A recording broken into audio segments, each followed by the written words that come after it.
when you look at the facts, that something around 1 million people perished as a result of the actions of the British and Russian and Nigerian federal governments.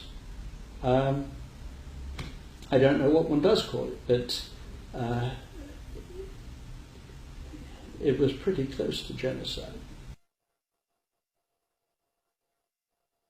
It was the first of the genocidal wars that a great power got as close to as Britain got to the war in Biafra. And that was totally wrong. And that was wrong.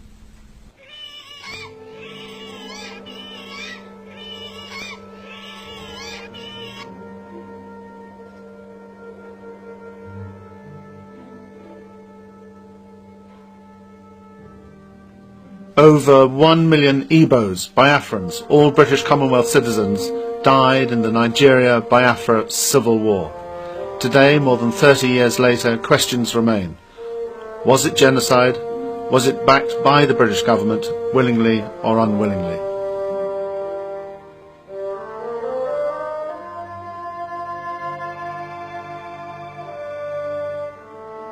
If you have part of the population, or as I say, the whole population being wiped out and murdered without any protection on these grounds, ethnic or religious or economic grounds and so on, you have genocide.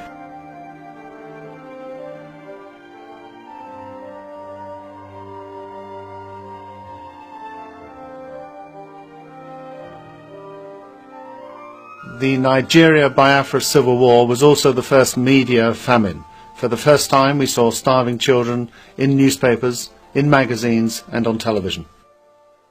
Well, it was very much the sort of headline news in the papers here for a long time, and opinion was greatly divided as between those who felt that that the Igbos had a case and that Nigeria was badly governed and that it was time that something happened and that the Igbos were good people who deserved to be, and others who felt that Nigeria should remain as it was and the boundaries should remain, and if you fiddled about with the boundaries you were going to be in real difficulty, and it was a very bad precedent for other parts of Africa.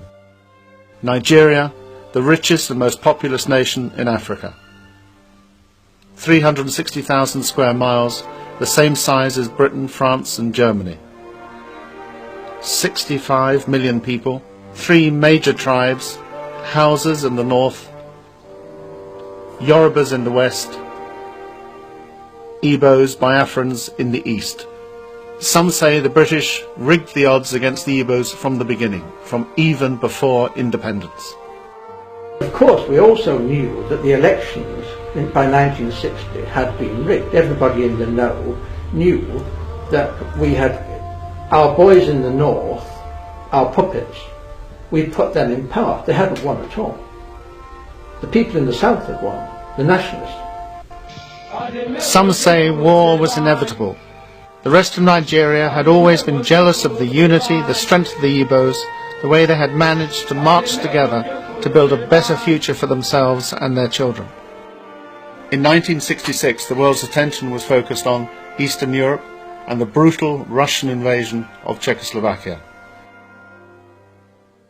The Middle East, the continuing conflict between the Israelis and the Palestinians, Southeast Asia, the American war in Vietnam and all its horrors. But throughout Nigeria, up to 30,000 Igbos were being attacked and brutally murdered because they were Igbos. It's those who want us to lose the war in Vietnam. It's militants, activists, revolutionaries, anarchists, and communists. That's who it is. To the international community, it was just another African conflict. They didn't want to get involved. There was no concern of theirs. They looked the other way. They had other things on their plate. I would say that there is a difference between when a man belonging to a rich country dies and when a man belonging to a poor country dies. Not necessarily black men, because you can have the same problem somewhere in Asia. No, I believe that the United Nations, the international community, is still dominated by a very Europocentric attitude. Tuesday, May 30, 1967. Enough was enough. The Igbos, alone, isolated, ignored, declared their independence. Their leader was Lieutenant Colonel Ojukwu. The supreme commander and head of the military regime in Nigeria was Lieutenant Colonel Gowan.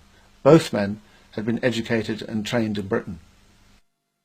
The war that followed was one of the longest, bloodiest and most disastrously fought civil wars in history. In just 3 years they used more small arms ammunition than was used by British forces during the whole of the Second World War. The casualties were horrifying. The war was also unlike any other civil war in modern history. The Nigerian government, backed by the British, regularly and deliberately strafed and bombed civilian targets. I saw 10 deliberate bombing attacks on the civilian population, either hospitals or marketplaces, and with no question of any military target being in the vicinity. At precisely 1:30 every day, they come over the town as the marketplace is full, as patients are sitting out on the lawns at hospitals. Here comes the next one. He's just above the mission now. I looked up and I heard the explosion. The convent was still there, but then towards the school there was a cloud of smoke rising up to the sky. The children's ward was the worst. Children's ward got a rocket right through the roof. There was a mother and child killed in bed, and another child was killed in another ward, and another child was cut in half up behind the kitchen. While it was deliberate, they finished an operation. The next 3 hours they come back again. So you could see that kind of thing for 3 days or 4 days.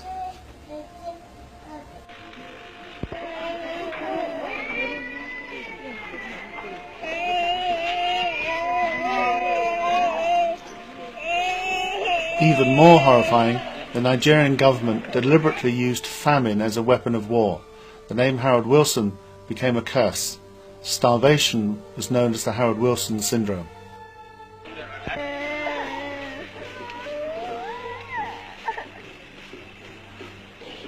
Many people, young and old, rich and poor, went to Biafra to help the starving and the dying. One of the youngest, the most famous, the most glamorous was Princess Cecile de Bourbon-Parma, sister to one of the pretenders to the Spanish throne. She told a committee of the US Senate what she saw. On the committee was Senator Edward Kennedy. I told him how I have been going out of the Biafra, and that one of the last nights I was with the children and the plane was not coming. And we were very anxious, and I had in my arms a little girl of, I don't know, 10 years old. And she was very anxious herself to see if the plane would come and save her. And finally we hear the motor's engine, the plane is coming. She looked at me, she smiled, and she died. And I looked at Senator Edward Kennedy, and I saw he was crying. Biafra made aid organisations throughout the world what they are today. It enabled them to develop and perfect their emergency feeding and rescue skills that have since then saved millions of lives around the world. It was the school of humanitarian action, Biafra, so I think it was the beginning of a new concept of wars and of the relation between humanitarian personnel, armies and the media. Questions remain unanswered. Was it genocide? Was the bombing and strafing of civilians? Was the deliberate mass starvation of innocent men, women and children backed by the British government, willingly or unwillingly?